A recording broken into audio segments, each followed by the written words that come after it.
थी, ये वास्तविकता में है क्या था मामला? देखिए, ये लोग चाहते हैं कि हम कुछ भी अखबार में छपवा दें खबरें और लोगों को कंफ्यूज कर दें। ये अराजकता फैलाना, भ्रामक स्थिति उत्पन्न करना और सोचना कि हम तो अच्छी राजनीति कर रहे हैं, हम विपक्ष का भूमिका में हैं। तो अगर आप नेता नगरी और राजनीति करके एक गलत इंसान साबित हो रहे हैं तो आप जिंदगी में फेल हो चुके हैं। क्योंकि अगर आपने नैतिकता को ही दरकिनार कर दिया, मानवता को, सच्चाई को, ईमानदारी को, संस्कारों को हटा दिया, फिर आप सोच रहे हैं कि आप राजनीति कर रहे हैं, मैं तो नेता हूं।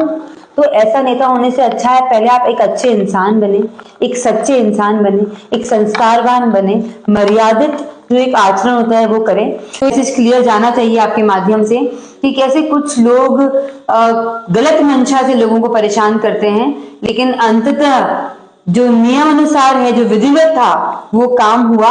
और मैं अध्यक्ष पद पे भी अगर हूं और किसी का भी काम विधिवत है, चाहे वो पूरी शहर की जनता ही मेरा परिवार है, अब नगर पालिका में कोई भी अपना काम लेकर आएगा जो नियम अनुसार है, जो विधिवत है, जो नगर पालिका अधिनियम का पालन करते हुए है, तो वो काम करना मेरे और अधिकारियों की, कर्मचारियों की जिम्मेदारी बनती है। तो चाहे वो मेरे परिवार का काम हो या किसी और का काम हो। तो जब लगातार जीतते गए, और जब ये जीते तब मैं अध्यक्ष थी भी नहीं। जी, उस समय चेयरपर्सन नहीं थे आप? हाँ जी, मैं 2022 में अध्यक्ष बनी हूँ, अगस्त में। हाँ, उसके पहले का सवाल 24 जनवरी 2022 में ही शासन से निर्णय आ गए थे। ये हास्यप्रद बात है कि जब मैं 24 जनवरी 2022 को अध्यक्ष पद पे थी ही नहीं, तब तो मैंने अध्यक्ष बनने का सोचा भी नहीं था। तब तो महिला का सीट भी नहीं खुली थी, तब तो किसी को पता था कि कौन अध्यक्ष बनेगा। तो आप सोचिए कितना बड़ा झूठ ये लोग बोल रहे हैं। एक मुझे लगता है कि कुछ लोग मिलकर और बस अखबार में कुछ गलत न्यूज छपवाते हैं, फिर ये सोचते हैं कि हम किसी प्रकार से किसी को आर्थिक क्षति पहुंचा दें, हमारा लाभ हो जाए।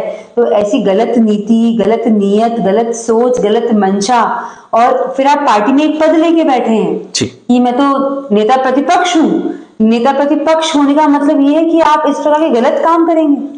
तो मुझे लगता है कि पूरे शहर को दिखाई दे रहा है अब साफ साफ, क्योंकि अब बातें सब साफ हो चुकी है, सारी पिक्चर क्लियर है, सब कुछ कागजी कार्रवाई पूरी हो चुकी है, शासन के निर्देश आ चुके हैं, कोर्ट के आदेश आ चुके हैं।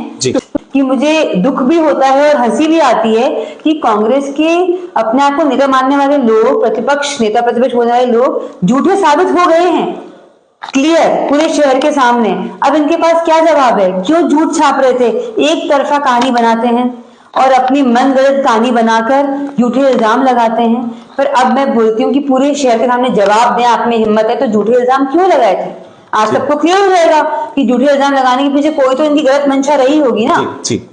राजनीति की कीमत अगर सच्चाई और अच्छाई है तो आप गलत कीमत चुका के ऐसा नेता मत बनिए।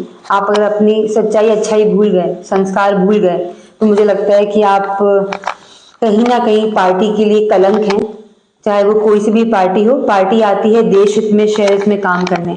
अगर हम राजनीति में आए हैं तो अपने मन में संकल्प लेकर आए कि सिर्फ और सिर्फ अच्छे कर्म करेंगे, जनहित के काम करेंगे, लोकहित के काम करेंगे और झूठी राजनीति नहीं करेंगे, ओछी राजनीति नहीं करेंगे, किसी पे व्यक्तिगत झूठे आक्षेप नहीं लगाएंगे, अपनी गलत मंशाओं को और स्वार्थ सिद्धि की पूर्ति के लिए राजनीति नहीं करेंगे। तो ऐसे लोग जो राजनीति पे कलंक हैं, उनको हटाने का संकल्प लेके हम आए हैं कि हम स्वच्छ मन से और सिर्फ लोकहित में काम करने आए हैं, जिसमें मेरे देश के हर प्रत्येक नागरिक का हित हो, जो वाकई मेरे देश को या मेरे शहर को सुंदर, स्वच्छ, विकसित बनाए। मैं सिर्फ उस नीति पर चलूंगी। पर आप लोगों के माध्यम से, क्योंकि मीडिया को मैं बोलती हूँ कि आपके माध्यम से ही हमारी आवाज सब तक पहुंच पाती है, कि गलत को गलत साबित करने के लिए हमें आपका माध्यम जो है, मीडिया का माध्यम चाहिए होता है। क्योंकि वो लोग तो अपना झूठ बोल के निकल जाते हैं और लोगों के मन में कहीं ना कहीं गलत भावना आ जाती है, कहीं ना कहीं लोग थोड़ा कंफ्यूज हो जाते हैं कि चल क्या रहा है। अच्छा लगा स्वाति जी आज आपसे बात करके, बहुत बहुत धन्यवाद। Thank you.